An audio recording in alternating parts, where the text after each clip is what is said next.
Hello everybody, this is Eddie, and I've got part 4 for our flash drive tutorial, and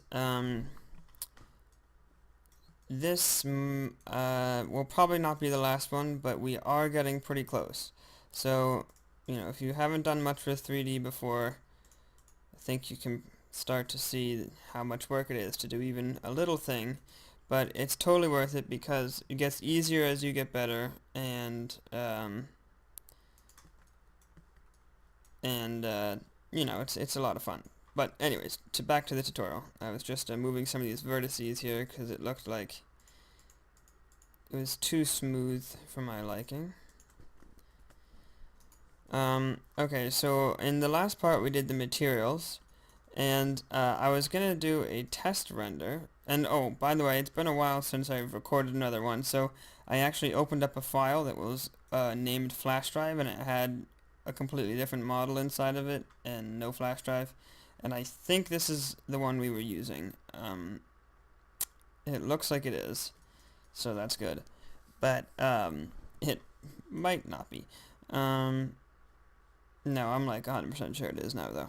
But anyways, so it's been a while, and I was just gonna do a test render, and oh, you know what? I know why it wasn't working. Hold on. Okay, I'm back. What I was changing was the hotkey that I have to start recording is also an option in Blender to set to what's called local view, which basically means you only have what you you can only see what you have selected, I think, which ends up causing problems. And I change it, but for some reason Blender always wants to change the hotkey to a different one. But anyways,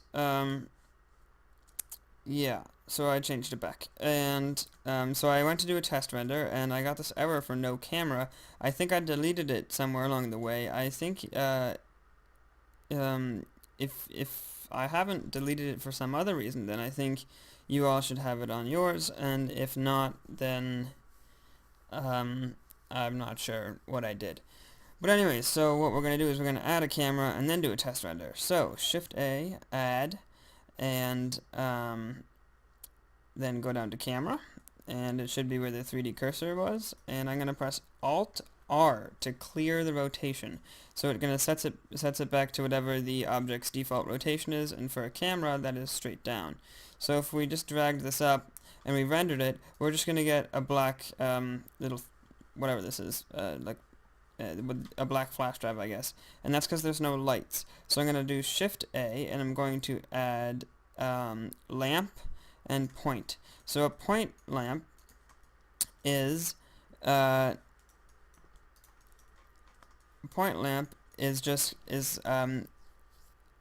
just a single point, and then light comes out in all directions.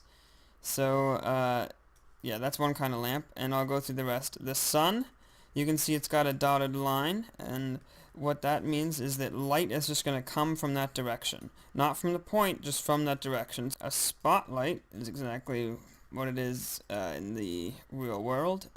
Anything in this cone, and it's kind of hard to see the cone because the cone is represented by two dotted lines from your angle position. So there's an option here. There's an option here somewhere. Where is it? I think it's just called, oh yeah, here we go. Under spot shape, if you do show cone, then you can kind of see easier. It even lights up the grid floor. But that shows the area of the cone. Then we have a hemi, which is like a semicircle, so I guess I don't really know what that equates to in the real world, but it's kind of like an umbrella shape of light coming down. It's like kind of rounder than a pointy cone from a spot lamp. Then there's an area lamp, which you can see has a square and then a line, so it's kind of like that sun lamp, except it's not, except it's only lighting up from the direction on that square. So now that we have this point lamp, if I render it, we get a top view of our flash drive, and what I like to do is I like to, let's see, where's the front? The front's right here, so let's put a light near the front and pretty close, and then another light farther away, higher up, on the opposite side, and let's turn the energy down in the light setting. If you have this selected, and you go, if you select the light, and then you go to the what's called object data, it's a picture of a light on it, and you change the energy, which is the brightness, down to about 0.5, and then we render it. Then it's kind of smoother lighting, so that's good. And I don't think we want to always have a top view, so if we can just select it, the camera, and grab it by pressing right clicking to select it and then pressing G to move it around, and if you view from the camera view, then you can see inside of the rectangle is a view of what you will see. So you can then navigate by pressing G if you select the camera, or by clicking on the rectangle and highlighting it so that it's orange, then you can like press G and then Z. Oh, you know what? I forgot to turn on my screencast keys. I've started using this. There it is. Another thing that Blender likes to just turn off on me. But that's alright. So I'm just pressing the G and the Z key with the camera selected in camera mode to grab the camera and then see in real time what it's going to look like. So I can rotate and then press X to go on the X-axis, or G, Y, grab along the Y-axis, grab along the X, R, Z, rotate along the Z-axis, G and X, rotate along the X-axis, and just using all those keys just to move the camera while also seeing what it's going to look like so that we can get a perfect position for what we want. And that looks good to me. So now we can kind of see up in there a little bit and see the whole flash drive. Looks good. Alright, so I'm going to save. Now, these lights can get in the way, and they can be annoying, so if you highlight them all and you press M, and you bring up to move to layer, and then I'm just going to select the layer right beneath the one that we were already on, which is the highlighted layer, and then they're all on that layer. So if we want to bring up them both, if you go down here to layer options, and you should have the first one selected, or maybe all of them selected if you accidentally hit the tilde key, or I guess this is called accent grave. That's creepy. I've only ever heard it as tilde from Spanish class in high school. But anyways, so or you can just shift and left click all these options. The bottom one should be the lamps and the camera. The top one should be the flash drive. But we just want the top one for now.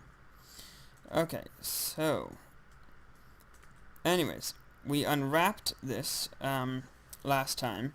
Or rather, sorry, we added seams all over the flash drive last time, and so now it's time to use those seams to turn all of these vertices into a two-dimensional layout, which we can then paint over. Actually, wait. Yeah, we'll do that now. Which we can then paint over for the texture. So there's a couple ways we could do this. We could either go up here in the top right, drag out on that little, it's like got some stripes on it. Oops, I just made an extra. To make a new window, and then we can bring up the UV image editor. We could do that, which is actually what I usually do, but I just remembered that if you go up here to the choose screen layout drop down menu, default is the one that we've been using so far, and for animation I always use the animation one. It's kind of like presets for the user interface with Blender. You can pull up these manually by, like I said, adding new windows and getting the same effect, or you could just save time. And Blender has one called UV editing, which is exactly what we're going to be doing. So this puts our scene into a view. We got our model. You can kind of see through it now because they've enabled this option of or rather, they've disabled the option, limit selection to visible, but I like to keep that on because I think it's very difficult to look at it when you can see through it. I end up selecting things I don't want to. So, yeah, rather than have this, I like to do that. So as you can see, our outliner is gone, which might end up being a problem, I don't know, but we'll see. So, if I select everything with the A key in edit mode, you can toggle between object and edit mode with tab. So if I go into edit mode and I select everything and I press U to bring up the UV mapping and then unwrap, you can see here is a two-dimensional representation of our flash drive. Now I'm just going to be sure and check everything. It looks like I forgot a seam right here. I actually noticed that while watching the previous video. Wasn't sure if I caught it. Oh, why did that not work? Could have pressed the wrong one. Oh yeah, I said make edge or face. Oh, I wonder what that did. I don't know what that did. I'm gonna undo that just in case. Okay, so let's Control E, mark seam. There, that's what we want. So let's try it again. Press A, U, unwrap. There. This little. So you should. Hopefully, since this is a very simple object, you should be able to identify each part of the flash drive on its two-dimensional layout. So, looks like this up here is the top, and this one is the bottom then. And the bottom has some weirdness here. Well, actually, that's not that bad. I thought that this little indent would come out strange, but it's not that bad. It's all going to be one solid color anyways. This looks like the bottom of the inside. This, I don't know what that is. One of these is the top of the inside. And I think this oh no. This right here is the little bump. I'm trying to figure out what this is. I don't really know. It's circular, kind of. Maybe this is the bump. But what was the other one then? Oh, this is what this is. Yeah. So that looks a little messy. So maybe we should add a seam there. Control E, mark seam. Let's try this again. It should go down one more maybe. Mark seam. A, U, unwrap. I guess that didn't really help at all. Oh yeah, you know what? I'm actually going to clear these seams right here. Whoops. Clear seam. And, oh, that's not the right button. There we go. Unwrap. And this looks good. If there's some problems, we'll make do. I think that this little weird thing, because I can't tell what this is. This clearly isn't right when you have vertices overlapping. That basically means that you have a strange shape that you're trying to unwrap, and I don't know where that's coming from. And I'm gonna guess one way you can tell is if you deselect all of the let me hide that there. If you deselect all of the vertices on the model, then there are going to be no vertices showing up on the UV grid here. But as you select them, as you can see, they start to appear. So that's a way you can tell what things are if you just select every part. So I'm going to start selecting right here because I have a hunch that it's this thing. And yes it is. So it should be neater than that, I think. Maybe not. One way we can turn it into a rectangle, or we should be able to turn it into a rectangle. Let me just look. I'm just checking each of the edges along here to make sure I got all 4 of them, and I did. So I'm gonna get the back one here, and I'm gonna mark a seam.